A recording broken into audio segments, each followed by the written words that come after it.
Hello mga besh. Mga beshi. Ayan guys. Ito yung aking kunyari na ano ko na i-stress or yung pampawala ng mga anik-anik sa katawan. Kunyari yun nga katulad nga na-stress ka or naboboring ka, na-homesick ka. Ito lang yung ginagawa ko siyang dibangan. Ayan siya guys. Ayan. Di ko alam kung anong klase. Basta ginawa ko lang siya. Kasi ano to yung para sa alaga ko tong lalaki. Umano siya, bumili siya ng ganito, ng ganito. Ano ba tawag nito? Yarn, yun. So ngayon, hindi niya na kung paanong gagawin. So, nasa bakasyon sila.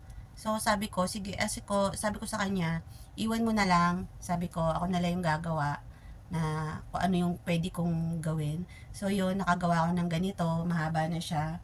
Bala ko siyang gawing shoulder bag or pouch para lagayan nila ng mga anik-anik. Yun. Ayun siya guys. Ganito lang yung guys, paano gumawa. Paano ko siya ginawa. Siguro naman marunong naman kayo niyan. Yan.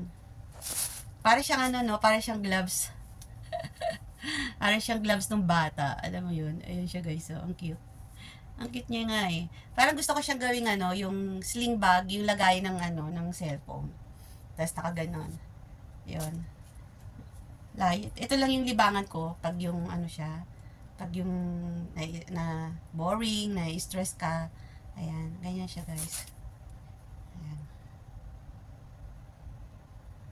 Nung una pa nga hindi ko siya Hindi ko lang siya na videoan ng from the start. Hindi ko siya na videoan ng simula ng pisahan ko siya hanggang sa lumaki kasi alam mo yun, yung syempre gabi ka na minsan di ka makatulog or ito na lang yung ginagawa kong pampatulog pag yung naantok ka na, matulog ka na lang, ganun. So, ito, ayan siya guys, asan ba yun? Nung una, ito yung ginagamit kong maliit. Hirap na hirap ako. Nung nandito na ako sa kalagitnaan, saka ko na siya nalaman. Meron pala dito sa taas. Baliktaran pala to. Ito yung maliit na na pang-hook. Ito yung malaki. So yun, nung malaki na siya doon, parang doon ako bumilis na mag ganyan ganyan magtahi-tahi. Pero ito dito sa baba, hirap na hirap ako kasi nga maliit nga. Ko mama mia. O ito. Ayan siya guys. Tusok natin dito. Tapos yan natin yung kamay. Pulupot natin. Yan, ganyan po yung style ko. Pasensya na po. Yan. Tapos, iano natin siya. Yan. Gagawa tayo ng 3 chain. Yan. Ay, hindi ko na siya Wait. Hindi ko, yan. Hindi ako expert guys ha. Inaano ko lang yung gawa ko. Pinapakita ko lang yung gawa ko. Yan. 1.